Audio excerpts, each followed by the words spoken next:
La vallée du Rhône. Rien que son nom évoque déjà des rouges généreux, des appellations célèbres et peut-être même, pour certains, quelques souvenirs de vacances. Mais en réalité, cette région, c'est l'un des plus anciens vignobles de France, qui a été façonné par les Grecs, puis les Romains et même les papes. Et surtout, c'est une région à deux visages qu'on va découvrir ensemble aujourd'hui.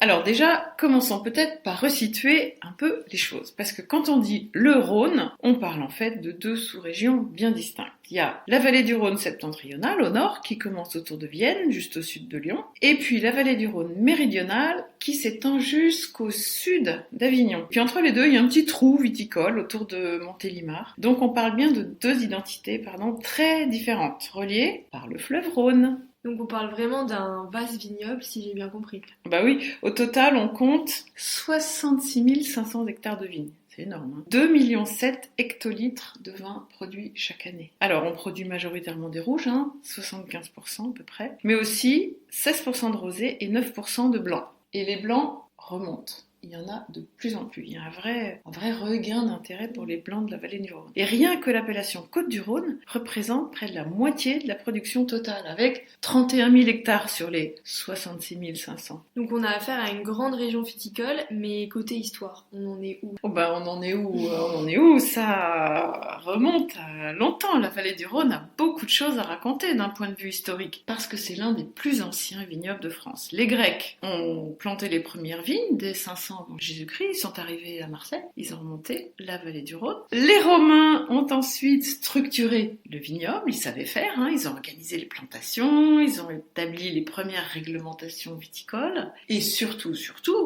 au XIVe siècle, la papauté d'Avignon, le pape était installé là, ça va redonner un coup d'élan énorme à la viticulture. Et donc c'est à ce moment-là qu'on commence donc à planter le Châteauneuf du Pape. C'est bien ça? Exactement. En 1317, le pape Jean XXII fait planter le vignoble autour de sa résidence, et c'est là que naît le prestige du cru Châteauneuf du Pape. Et est-ce qu'on retrouve aussi une vraie hiérarchie dans les appellations du Rhône, comme il peut y en avoir par exemple à Bordeaux?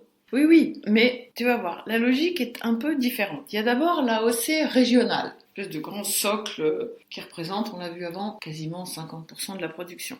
Ça, c'est ce qui s'appelle Côte-du-Rhône. Ensuite, on remonte un petit peu dans la pyramide des appellations et on trouve Côte-du-Rhône village, avec ou sans le nom de la commune. Et enfin, il y a les AOC communales et les crus qui sont les plus prestigieux. Alors, on n'y arrive pas tout de suite, à part Châteauneuf-du-Pape qui a été tout de suite créé comme Châteauneuf-du-Pape, mais les autres, il a fallu y arriver et prouver qu'ils étaient dignes d'être des crus. Donc on retrouve Condrieu, Côte-Rôtie, Gigondas, Vaqueras, etc. Donc on pourrait presque dire que c'est une région pyramide. Ah oui, c'est exactement ça. Et c'est cette structure d'ailleurs qui permet de guider les consommateurs selon le niveau de complexité et de prix qu'ils recherchent. Bon, maintenant qu'on a fait un peu un point général sur la vallée du Rhône, on peut enfin commencer le voyage. Le nord, ça te va? Tu veux dire la vallée du Rhône septentrionale? Alors, effectivement, pour nous remettre un peu dans le contexte, c'est un vignoble plutôt pentu, avec un climat plus frais, qui est influencé par le Massif central. Ici,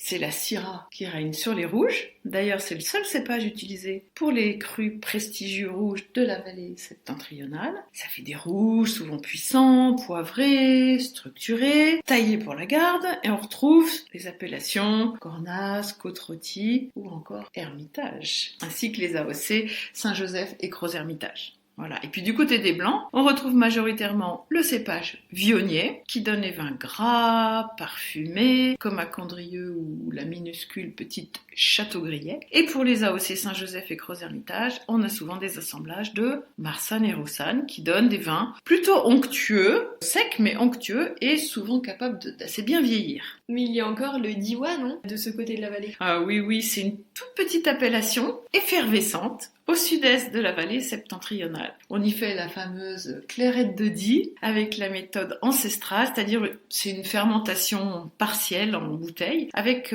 très peu d'alcool et surtout énormément de fruits. Et au sud alors, on change complètement d'ambiance, j'imagine? Alors, la vallée du Rhône méridionale, ce sont des vignobles beaucoup plus étendus, un climat définitivement méditerranéen, c'est-à-dire climat chaud, ensoleillé et sec.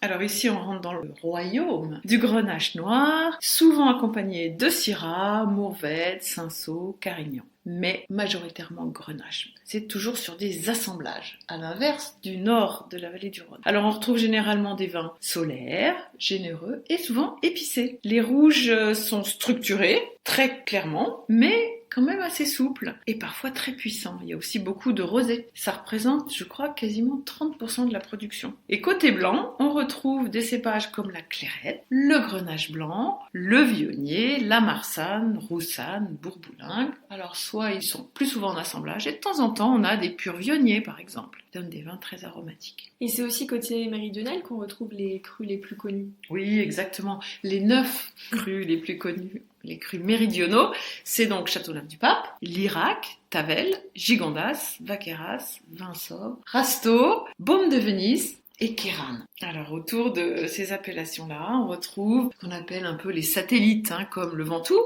c'est bien connu des cyclistes, ou Grignan les Adémars, qui s'appelait avant Coteaux du Tricastin, qui sont un peu plus à l'écart du fleuve, mais très très intéressants aussi. On y trouve d'excellents rapports qualité-prix. Donc en fait, le Rhône, c'est vraiment une région à deux visages, avec un nord assez frais, élégant et un peu plus confidentiel, alors que le sud, c'est plus solaire, puissant, plus vaste et plus varié. Oui, et ce qui est génial, c'est que quel que soit votre style de vin préféré, vous trouverez forcément votre bonheur dans la vallée du Rhône. Du rouge de caractère, du blanc gras, du rosé d'apéro, tout y est. Bon, eh bien j'ai l'impression qu'on a fait le tour de la vallée du Rhône. Vous avez de quoi déguster. Dans le prochain épisode, on viendra un peu aux bases pour vous parler de millésimes, ce que ça signifie vraiment, pourquoi certaines années sont-elles cultes et comment il peut vous aider à choisir votre vin. En attendant, retrouvez tous nos contenus sur nos autres réseaux, Instagram, Facebook, YouTube et Pinterest. Et pour passer à la dégustation, je vous donne rendez-vous sur notre site 3x20.com.